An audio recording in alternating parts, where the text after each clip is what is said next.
Ассалаумағалейкум, құрметті Корея көмегі оқырмандары, қалдарыңыз қалай, амансыздар ма? Сіздермен бірге көреміздің көз айымынан түсе алмай жүрген Самат Ахмет. Бүгін көреміз бағдарламасында болып жатқан соңғы ақпараттар оңтүстік Кореяның Инчхон әуежайынан қашқан екі қазақстандықтың Кореядан Қазақстанға оралуы туралы қысқа халық көрмеген видеоларды көрсететін боламыз.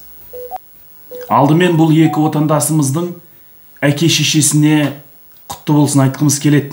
Себебі әке, шеше, ана жүрегі 5 ай бойы балаларын көре алмай, Корея түрмесінде не болып жатыр, сот қандай шешім шығарады деп қатты уайымдады. Енді әке мен ананың кінәсі жоқ қой.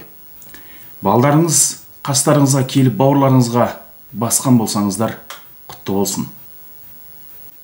Ал енді кеше Үмитжан Нарзуллаев көреміз бағдарламасына келіп, Самат Ахметов мені ұстап беріп, мемлекеттен де ақша алды, менен де ақша алды деген ақпаратты халыққа беріп жатыр. Енді алдымен мына бір видеоға назар аударыңыздар. Одан кейін мен сөзімді жалғастырайын.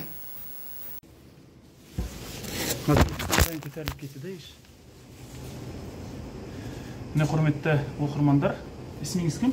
Үмитжан. Маскаңызды бір шешесіз ба? Мінекей, қазір кездесіп отырмыз. Иә, бұл видео оңтүстік Кореяның Тэджон қаласында түсірілген. Бізге қоңырау болғаннан кейін біз дереу оқиға орнына барып, бұл азаматпен кездестік. Кездесу барысында Үмитжан Нарзуллаевпен болған жарты сағаттық сұхбаттан соң біз ол жерге полицияны шақырдық. Яғни Үмитжан Нарзуллаевқа мән-жайдың барлығы, жалпы процесс қалай болатындығы түсіндірілген. Бұл Үмитжан Нарзуллаевқа оның загранпаспорты жоқ екендігін, себебі оның загранпаспорты Инчхон әуежайында қалып кеткен. Загранпаспортың жоқ екендігін, қалай, не болды, мән-жайдың барлығын жасырмай, өтірік айтпай, тек қана шындықты тергеуге айтып беруін, ал қалған жұмысты біз атқаратындығымызды түсіндіріп айттық. Осының барлығына Нарзуллаев келісіп, біз артынша арнайы группаны шақырдық. Арадан 24 сағат уақыт өткеннен кейін Үмитжан Нарзуллаевтың әпкесі Үмида Нарзуллаева Қазақстанда шоу жасады. Сол жасалған шоудан кейін негізінде біздің жұмысымызға біреу араласатын болса, біз бірден тоқтата саламыз. Біз жұмыстың барлығын тоқтаттық. Оны әлеуметтік желі қолданушылары барлығы білді. Ал Үмитжан ұсталғаннан кейін бізге қалай қашқандығы туралы мән-жайдың барлығын айтып берген болатын. Келесі видеоға назар аударуларыңызды сұраймын. Қандай болды? Үш айтып берейінші мәңге? Машина, автобусға отырдың, а? Автобусға отырдыңыз. Немеге отырдың? Қандай жайы барды? Мәне екінші қабатта сіздер тұрдыңдар, тоғры ма? Екінші қабатта тұрдыңыздар. Сол екінші қабатта сіздер уже Қазақстанға кетулеріңіз керек еді. Жерге қалай түстіңіздер? Жерге түштік қой. Аха. Аха. Жерге түстіңіз. Сосын қайда бардыңыз? Үшінге ашты қалам. Нені? Бая айнасы. Ненің айнасын? Ненің айнасы. Самолеттің ба? Самолет. Жоқ, самолет емес. Терезесі соны аштық. Сосын? Сосын шетін ашып, сеткамен шықтық. Сеткадан секіріп өткенде жыртылды ма бір жер? Иә. Қай жер? Мен үстім ба? Иә. Иә, қолым жыртылды, бір-екі жерден жыртылды, аяқта шалбар жыртылды. Сосын ол жерден қашқаннан кейін, сеткадан өткеннен кейін кім күтіп алды? Қайда бардыңыздар? Автобус ба, такси ма, не ол? Өзіміз біраз жерге шейін жайы бар, қане такси тоқтады. Сосын?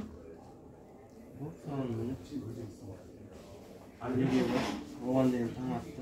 Қай жерге бардыңыздар? Такси қай жерге апарды? Ансан? Ансан қаласына қалай бардыңыз? Кімге айттыңыз? Именно Ансан қаласына. Жолыс балаларым жыртылған жерлеріңіз бар ма? Аурухана көмек керек па қазір? Жоқ. Қай жеріңіз жыртылды? Шалбар жыртылған ба жер, бірақ ауыстырып алдым. Көреміз бағдарламасына шыққан Үмитжан, мен ешқандай терезені сындырған жоқпын, тек қана терезені ашып шықтық деген ақпаратты берген. Негізінде ол ақпаратта жалған. Мына бір фотоларға назар аударуларыңызды сұраймын. Бұл осы екі азаматтың Инчхон әуежайындағы терезені сындырып шыққан кезі. Көреміз бағдарламасының бірінші болған шоуында, бағдарламасында жаңағы Руслан мұртты бәр жерді құртты деп айттық қой. Сол Руслан мән жайдың барлығын анықтамай, шын мәнінде не болғанына көзін жеткізбей шығып алып шоуын жасады. Бірінші жасалған бағдарламада Самат Нұрсұлтанды ұстап мемлекеттен ақша алды деген ақпаратты әлеуметтік желіге таратты. Ал екінші күні кеше болған Көреміздің бағдарламасында Үмитжан Нарзуллаевты ұстап мемлекеттен қыруар ақша алды деген ақпаратты таратты. Осы екі баланың заңгері болып, адвокаты болып, Оңтүстік Корея еліне келген Мейірман. Саған айтарым, білікті халықаралық заңгер болсаң, кеше Кореяның түрмесіне бардың, Кореяның сотына, прокуратурасына қатыстың. Не үшін? Сол жақтан сұраған жоқсың. Самат шын мәнінде ақша алды ма? Осы екі баланы ұстау үшін Корея мемлекеті қанша ақша бөлді? Және ол ақшаны кім алды? Шын мәнінде Самат осы екі баланы ұстап ақша алды ма деген сұрақта тікелей Кореяның сотына да, прокуратурасына да қоюыңа болатын еді. Алайда сен бұл сұрақтардың жауабын алып келген жоқсың. Бұл нәрсеге сен ақылың жетпеді, не болмаса сенің сауатсыздығың.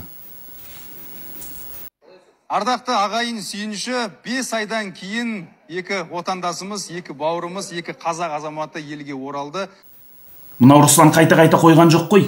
Екі қазақ түрмеге қамалды, қазақтарымыз түрмеде жатыр деп. Енді шындығын айтпайсыңдар ма халыққа? Ақпараттың барлығын шындығын жеткізіңдер, сендерге көрермен керек болса. Құрметті оқырмандар, құрметті қазақстандықтар, видеоның осы жеріне мән беріңіздер. Бұл екі азамат та Қазақстанның өзбек ұлт азаматтары. Ал Руслан әлеуметтік желілерде екі қазағымыз қамалды деп жалған ақпарат берді. Маған біраз жоғарыдағы көкелеріміз қоңырау шалып, Самат, сен қазақтарды қамайтын дәрежеге жеткенсің ба деп бізге қоңыраулар шалды. Немен ойнасаң ойна, ұлтпен ойнама. Қазақ, өзбек деп ажырату сендерге емес. Егер сендерге қоғамдық резонанс керек болатын болса, міне мен жасайым қоғамдық резонансты.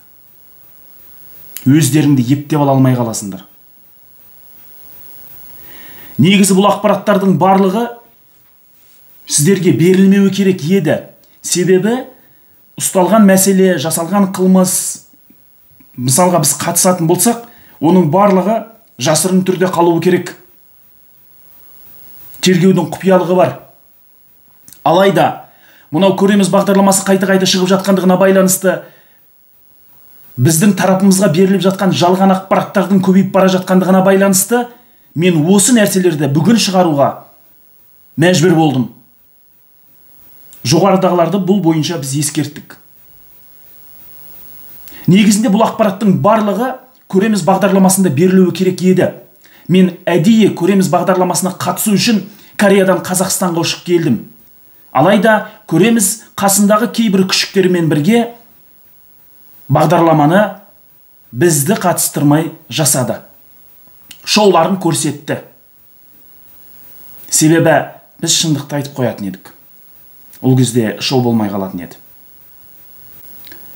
Үміт кеше Көреміз бағдарламасында Самат мен ұстап беріп мемлекеттен ақша алды, және бізден ақша алды деген ақпаратты беті бүлік етпей ешқандай дәлелсіз халыққа таратып отыр.